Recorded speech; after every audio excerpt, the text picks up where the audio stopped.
It's time to learn to grow fast.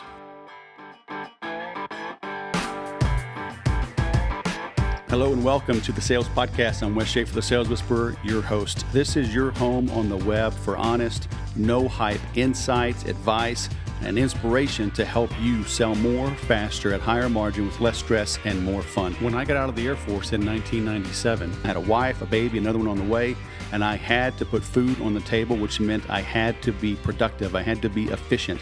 I had to be successful at making sales, and I was. Over the next decade, I continued to succeed in various industries across the country, even across the world, which led me in 2006 to starting the Sales Whisperer. Since then, I have built a big business and a big family, and I have fed my family, provided for them based on my own skills, my hard work, my dedication, my insight. And now I give you this podcast as a free tool to help you learn what I have learned over 20 plus years.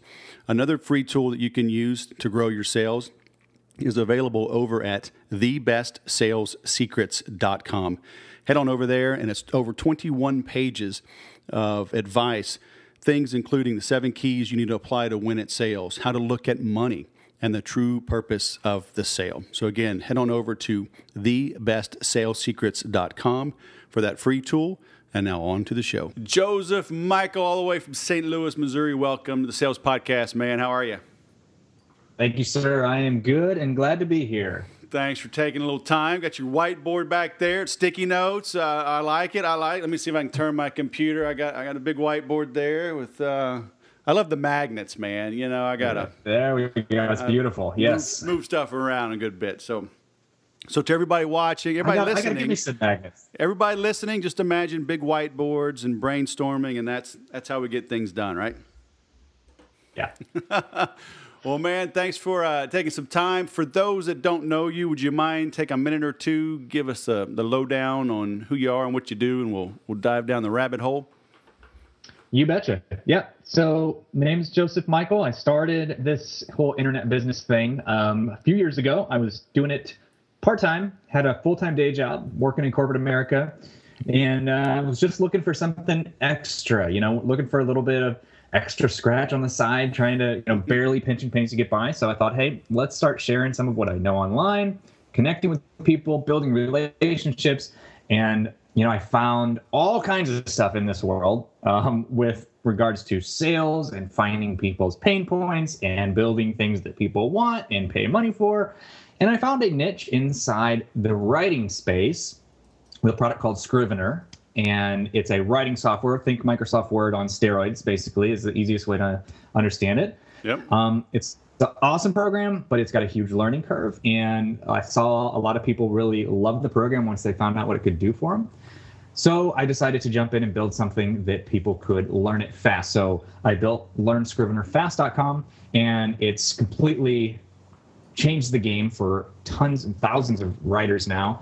And it's changed the game for me personally and professionally because it's completely probably quadrupled my corporate day job. And I've been able to do all kinds of things since then, work from home now, spend much more time with my family, and I get to create more products and services that people love. So I'm living the dream, according to me. Cool. So were you a writer already? I mean, how did you land in the Scrivener space? Yeah, funny story. And I'm glad that was like your first question, because as I'm building these other courses, teaching people how to also create their own course, this is one of the biggest fears and struggles with people, right? Is, well, I'm not expert enough, or why should I be this major authority? And it's funny because I built this product that's become wildly successful, and not once has any student of mine before purchasing asked, can I see your credentials? What books have you written? Who are you that you're, authoritative to teach me on Scrivener? They just want the information. And so I kind of joke around. I tell people, like, writing was my worst subject. All growing up, I struggled through college, with all the writing, all the papers. I just hated it. And it's kind of ironic that today, those are the people I serve as writers. So I'd never written anything more than a blog post, to be honest, in a college paper. And so, no, I haven't actually published books and used the program that way. However, my passion comes more from being resourceful and figuring out a software program in the easiest way to teach it and learn it. So I'm more of a teacher. less of a writer. But it's funny how you don't really have to be expert. You just have to know a little bit more than the person who is wanting to learn.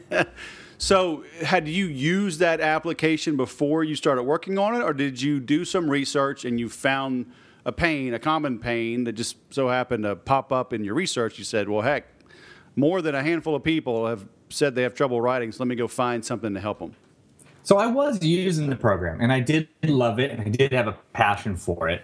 It was kind of one of those things where I was using it and loving it more for its database capabilities. I used it to organize all my blog posts, my blog details, like keep everything together in these beautiful organized little folders and such. And it was like the new car syndrome, right? When you buy a new car and all of a sudden you see that car everywhere. Yep. So I was using this program and loving it, and I saw people talking about it everywhere. I was like, gosh, people really are obsessed with this Scrivener software. And so I would, read the comments, read blog posts that mentioned it. And it was one day that Michael Hyatt, somebody I'd followed for a long time, michaelhyatt.com, he talked about Scrivener. And his blog post was titled something like 5 Reasons I Switched to Scrivener for All of My Writing. Right. And I was like, cool, this guy's using it. This is legit. I was using it already. And then it was there that I saw the comments on that post. And I think since he's disabled comments, so you can't read them, but there was hundreds of them on there. People talking about how they loved the program. They were asking Michael, could you dive deeper? How did you set that up? How did you do this with your binder? How did you, and they were like, if there was a course on Scrivener, gosh, I would buy that sucker today. And people were just like, yeah, there really isn't anything out there. Here's a few YouTube tutorials, but, nothing great. And I was just like, I've been using it. I've been loving it. And just kind of like, I wonder if I could create something to help these people out. So my initial thought was I could just serve this small group of people just to be helpful. I was, at the time, doing an efficiency blog, like efficientlifeskills.com. I thought that was going to be my thing. So I was spending time building that. But here I saw a real live pain that seemed to be, really proficient in people's lives. And turns out I was right. Well, that's what I was going to ask you. How did you get started? So you were using Scrivener for an efficiency blog, and so that was something I guess you had a passion about, or it was something you could experiment with at least while you had your day job, right? Exactly. I had no idea really what I was doing when I started blogging. I just knew that I needed to get in the game. I couldn't win at the game if I wasn't at least in it and playing it and learning. And so, like a lot of people, they say start with what you're passionate about, start with what you already know. I grew up in a home where, we listened to Tony Robbins and Zig Ziglar and John Maxwell, these guys, all the time. And so this was just commonplace for me. I thought I'll share some of my tips and tricks, and I love productivity stuff. So I thought, let me just start writing about this. But it wasn't until I realized, how to scratch people's itches, right, that it really made a difference in terms of monetizing. And I learned that lesson the hard way, like a lot of people do, by trying lots of things. Right. Well, that's awesome, though. I mean, you got in the flow, right? I mean, that was the same thing I did. Yeah. I was in corporate America, I had a family to feed. I couldn't just go wing it. I couldn't just go find myself and sleep on my buddy's couch in the basement, and eat Cheetos all day while I figured it out. So I love that. So that's great. I mean, you jumped in, and then lo and behold, opportunity presents itself, right? It was kind of... It was wearing overalls, right, and work boots, and it looked like work. And lo and behold, it was some work, right? Yeah. And then it evolved. Well, and here's the thing: this is not what I planned to do either. And so this is the thing I try to teach people a lot of times too: is don't be afraid to recognize an opportunity and follow it long enough to know if it's gonna work for you or not, even though it might not be what you thought was gonna be it. Like I remember having this conversation early on when I saw this Scrivener course start to take off, and I thought, yeah, but this isn't really how I plan to do it. I'm going to be this efficiency guy. I don't even like writing, but it was like, these were the people that I was helping. And then I learned to love it. I love writing, and I love the writers folks today, but I'm so glad I didn't let that fear kind of hold me back, during that time. And I wasn't afraid to let go of something else to pursue an opportunity that was obviously taking off. Right. So you see this opportunity. So you see Michael Hyatt, you see these hundreds of comments. How long was it before you had a product that you could sell, or at least even give away for free? It was quite a while, honestly, working the day job and then doing this in the small margins of life. For me, I had like an hour commute from my job, so I didn't get home until 6:30 at night. It's time to spend time with the wife and kids, do the bedtime routine. By the end of the night, you're pooped, so it's like, all right, well, I could stay up a little bit longer, or let's try the early morning thing. And for me, I found I had about 1 solid hour during my lunch break at work to make a difference. That's when I wasn't so exhausted. I would scarf down my lunch in about 5 minutes, and I'd spend the rest of that time trying to work on this thing. And when I started this course, I didn't know how to build a course. Everything I learned was from scratch. I didn't have the money to outsource it either. And, I didn't have a team. I didn't have a virtual assistant, none of these things. So it was just me bootstrapping every second of it. And so it took from start to finish for me about 8 months. Wow. I thought I was going to do it in a couple weekends at first. Yeah. I thought I'll devote a couple of weekends to this. I'll have this course. It's going to be awesome. Piece of cake. I'll be on New York Times, Wall Street Journal, right. USA Today. Yeah. Good Morning America will have me on. Probably Jimmy Kimmel. This is easy, man. Yeah, of course. I mean, why wouldn't they? So, yeah, everything takes about 3 times longer than you expect, along with a lot of bumps in the road and, wanting to quit and give up and wondering, am I wasting my time, all that good stuff. Right. But I kept chugging away, and really early on, something I'm really glad I did, and I see it preached everywhere now. I didn't know any better then. I was just doing it because I thought it was a good idea, but was getting feedback while I was making it. Okay. So I was jumping on Twitter and finding anybody who was talking about Scrivener, just following the Scrivener hashtag and jumping in conversations and letting people know, hey, I'm building this thing that's going to help people learn this faster. Would you take a look for me? Let me know if this is something you think would be helpful. And is there anything else you think you would add to it? And so I was doing this while I was making it, and people were giving me great feedback. They were really excited about it, asking me when it's going to be finished. And so that really helped me kind of commit and finish the thing out. Right. Well, that's very cool. And people are, and when somebody's passionate about something, they'll work on it for free, right? I mean, you see things like Firefox and Wikipedia, right, and Reddit. People, they're passionate about it. And then to be an insider, right, to get a sneak peek at something early is even doubly cool. So, that's cool. Just ask and boom. So, all right, so you've got this going on. And now 8 months comes along, and you're like, okay, do I sell this for $17? Do I sell it for $1,700? How did you know how to start rolling this thing out and support it? Oh, the pricing game, right? This is always where it gets fun. I really struggled here for a long time. I was like, really, I'm just going to say chicken to put a price tag on it, because as a lot of us do, we associate this thing with our own value for some reason. Mm-hmm. And if people don't like this, they don't like me, or we're super afraid of, gosh, what if I spent this 8 months, right, and nobody buys it? Then I feel like I wasted all this time. And so I started small. I started giving it away for free with a coupon code. I used Gumroad in the very beginning. And I would just, I would give people this, I think it was $29 that I started with putting a price tag on it. And I would go and create a coupon code for $29 off. And I would give that out to people and say, hey, here's a 100% off coupon if you'd come and exchange your feedback for the course. And that kept getting a lot of people saying, $29, I would pay $100 for this. I would pay triple for this. You're pricing it way too low. This is amazing value. And, I was like, really? Okay, I couldn't fathom that I could price it more than the software itself, which was like $45. I eventually got up the guts to charge, I thought, $39, right? Just a tad below what the software costs. And people were buying it. I finally got up the courage to take off the coupon code. People were buying it. I was getting great feedback, added more and more and more content to it, added more bonuses to it, and then it kept becoming more valuable. And then I started getting actual testimonials and actual credibility from, best-selling authors and people who were really making a difference. They used my program to write and finish a book, and now they're successful.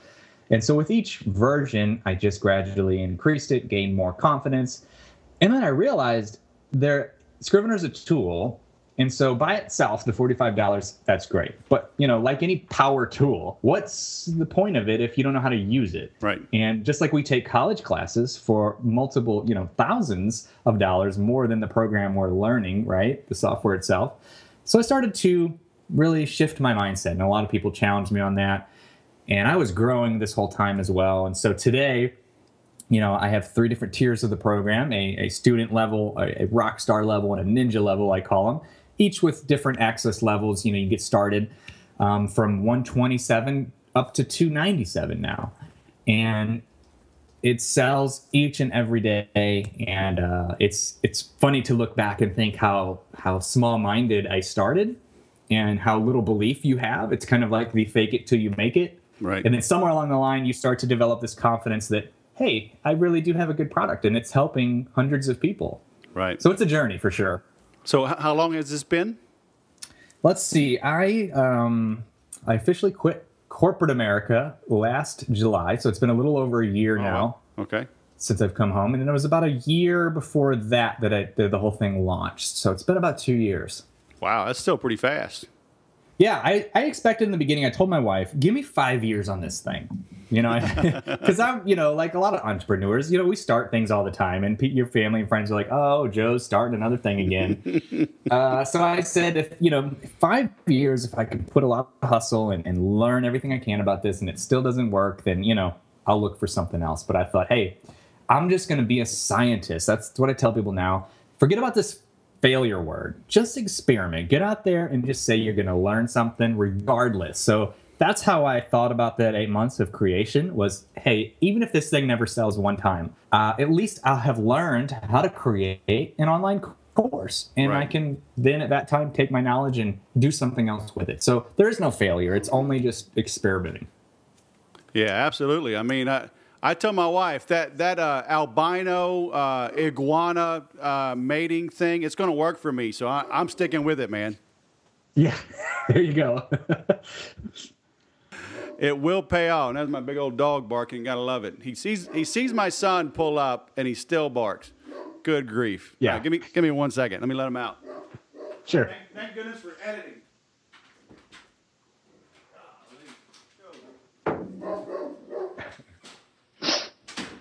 We've only had him 7 years,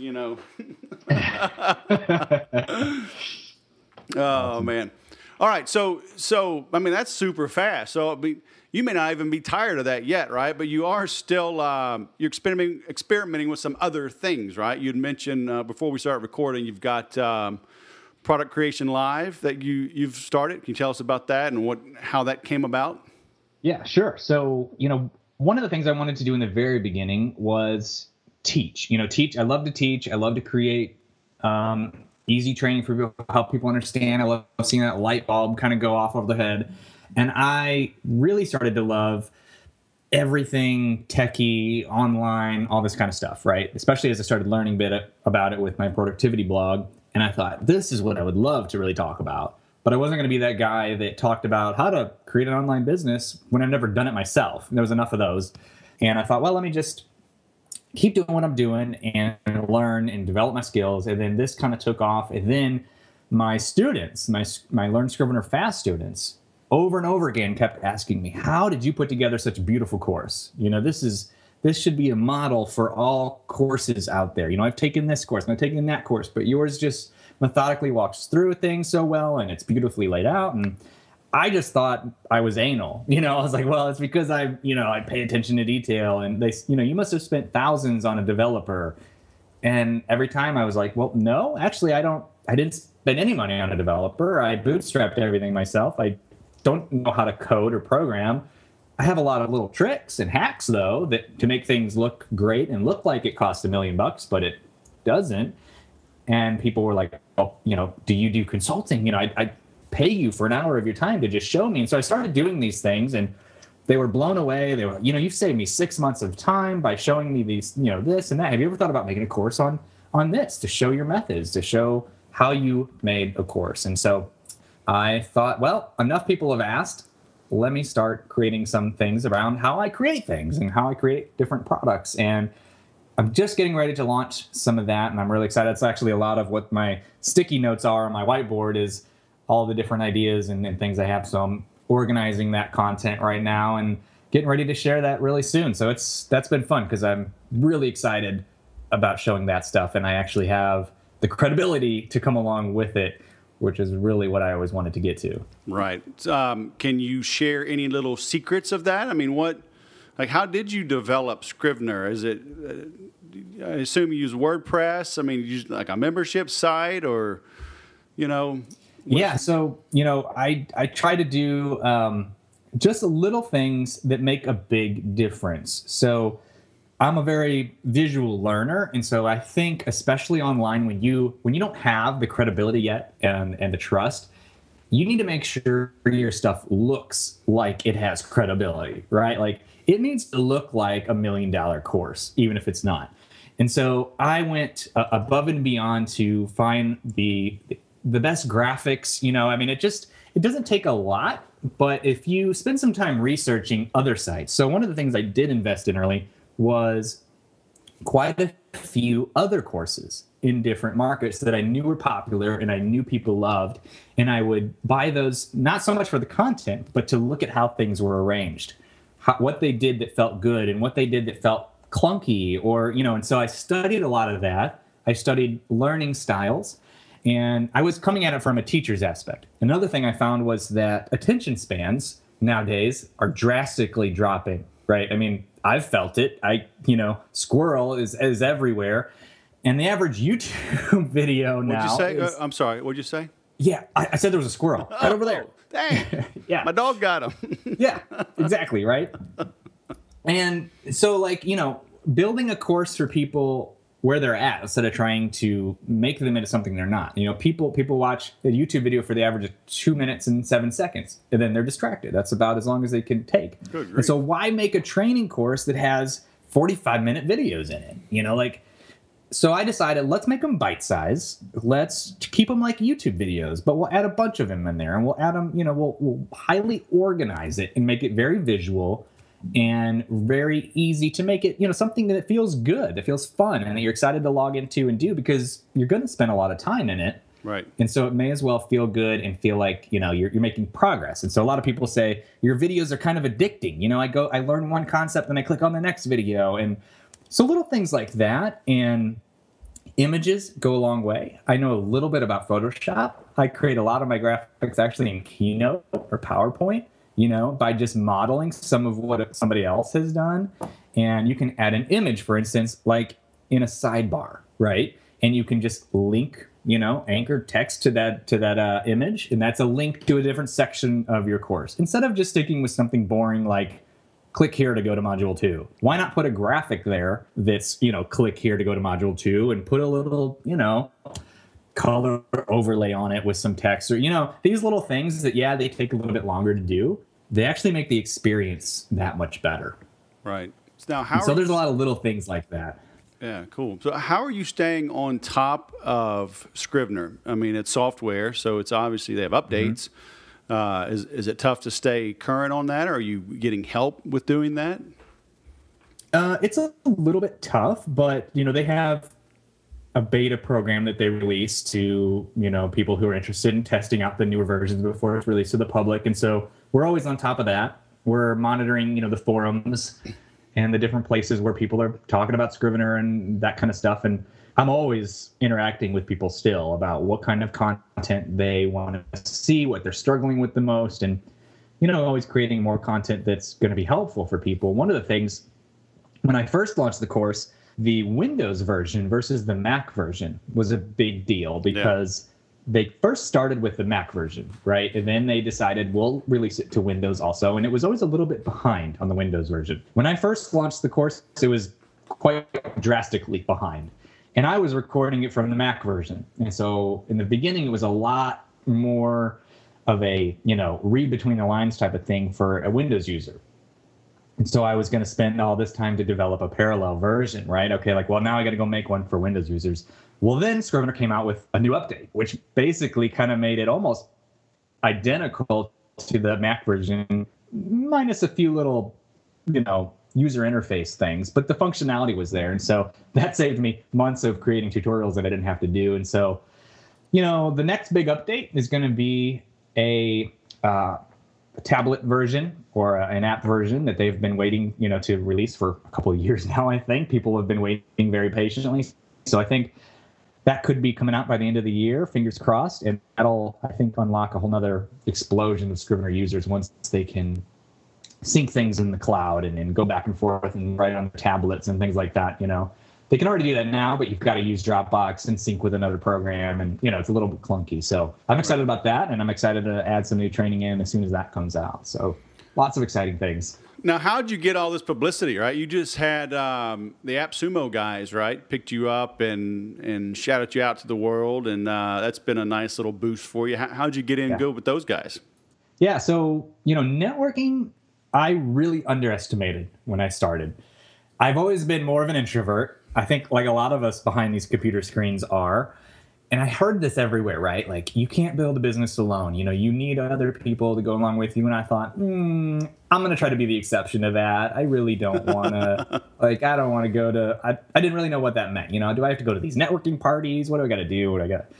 And I came to the point where I realized I couldn't do it alone. Like, I just needed somebody to ask some questions to, like my WordPress site would break and I didn't have a soul to be like, hey, dude, did you ever did this ever happen to you? So I was like, I just need some people to bounce some questions off of, right? So I started just by finding people of similar interests, connecting with them on Facebook or whatnot, commenting on their stuff, and then just saying, hey, what do you got going? You up for a Skype chat real quick and just exchange ideas? And, and so one guy would, oh, I love what you're doing. Have you met so-and-so? No. Wait, would you want an intro? Oh, sure. And I chat with that guy and chat with that guy. And I just realized, wow, there's a community out there that's so different than the corporate world. Yeah. Like, everybody's here to help each other and introduce you to somebody who you think, you could help, and vice versa.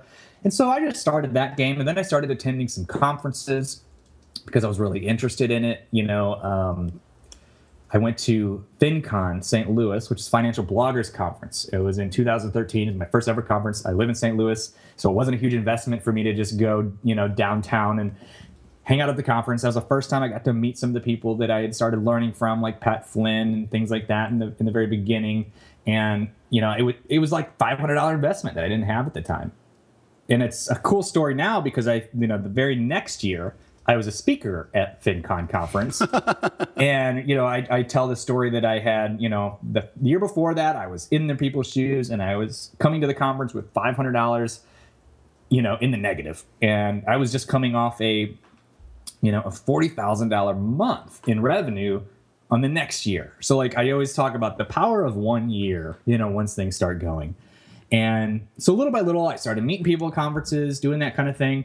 But what really put me on the map, to answer your question specifically, is Twitter. Like, I started with Twitter. I found out a lot of writing folks are on Twitter, so you got to go where your audience is, right? And Michael Hyatt was the first one who inspired me to create my course because of that blog post, really. And so from the very beginning, I kind of thought, well, I'm just going to pretend I'm making this course for Michael. Like that, just to have this kind of image. And so I, of course, would follow his tweets, comment on, everything I could here and there.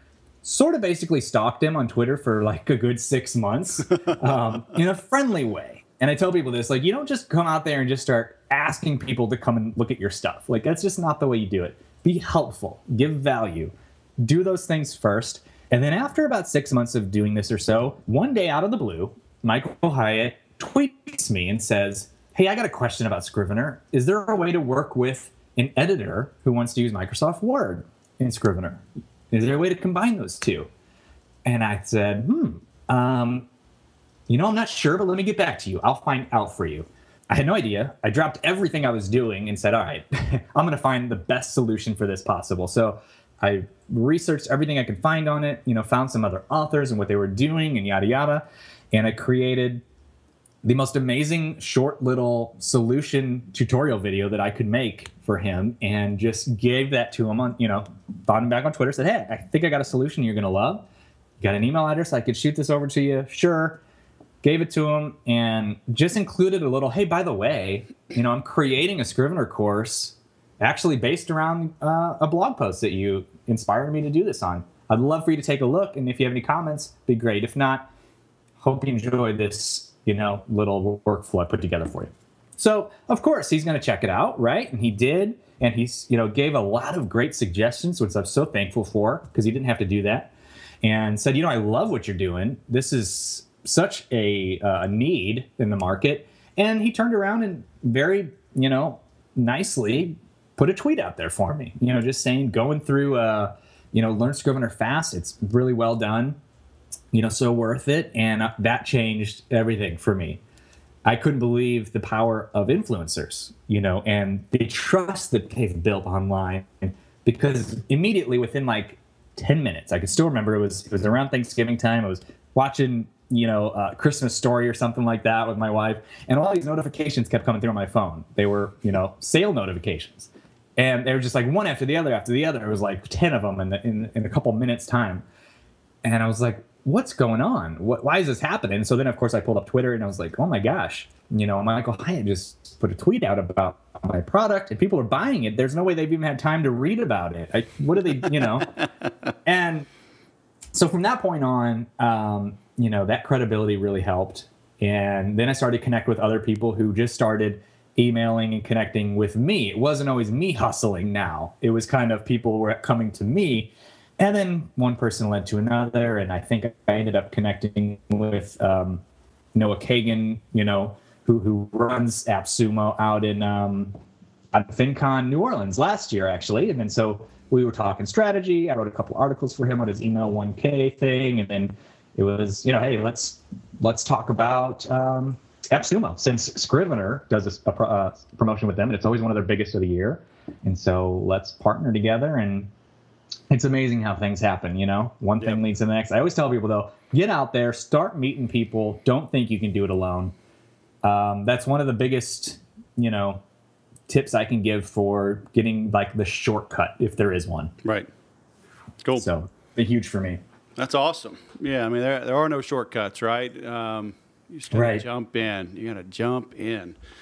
All right, man. Well, this has been awesome. Where can we send people? You mentioned Twitter, so you are Scrivener Coach on Twitter, right? Yep, absolutely. At Scrivener Coach on Twitter. You can, of course, check out my course, LearnScrivenerFast.com. Right. If you want to get a little story about me and kind of follow some of the overall projects, you can find it at josephmichael.net. Okay. And productcreationlive.com to take a look at the upcoming stuff. All right, let me type that down, josephmichael.net. Got it, and all these will be in the show notes. Everybody can link back and find you. Well, man, thanks for taking the time, sharing some of your wisdom. And now I guess I got to go to FinCon so I can meet you, huh? That's right. Yep, come out to FinCon. It's in Charlotte this year. I'm going to be there. So that's far, man. I'll tell you. Oh, it's just a hop, skip, and a jump. No problem. Oh, I know. I am. I like being home, man. I do too. Yeah, I don't travel that much. Honestly, I'm a homebody myself. We just got back from Hawaii, and that 3 hours, something about a 3 hour time difference. Like 2 hours, it's all right. 3 hours, I don't know, man. It wrecks me. Yeah. Oh, it's tough, especially that jet lag and. Oh my goodness. I don't know why. Oh, well, I might just have to do it. When is it? When is FinCon? September 17th through 20th. Oh, that's coming up. Yeah. It's coming right up. I won't make that. Maybe 2016. You plan on heading out to any other conferences? I am speaking at Entrepalooza, so late October, 22nd, 23rd, I think. Okay. So why don't you come to Santa Barbara, man? All right, hang out. It's very nice. Yeah, my wife and I have been talking about heading out that way, actually. Santa Barbara's supposed to be a nice place. I've never been there. All right, you have no excuse now. Yeah, I love California. My sister had a place in Newport Beach for a lot of years, so we'd come there yearly and visit. See, there you go. All right, it's done. I'll see you in Santa Barbara. Sounds good, man. All right, man. Thanks, Joe, for coming on the Sales Podcast. You bet. It was a blast. Thanks for having me. All right, man. Have a great day. You too, buddy. After listening to this, I hope you realize you now have no excuse. I mean, this guy, like he said, don't be afraid of thinking I'm not an expert in something. He started this on the side, as many of my interviewees have been. Start on the side. Started by keeping their costs, their expenses low, living under their means. He had a long commute. He learned while he was commuting. He had an hour lunch. He got work done then. He made it happen, right? It took 8 months, but it happened. And then he iterated. And then when he got feedback, then he would make more changes. He looked at where the traffic was, where the interest was. You know, he saw that a lot of feedback and interest on Michael Hyatt's podcast or his blog post.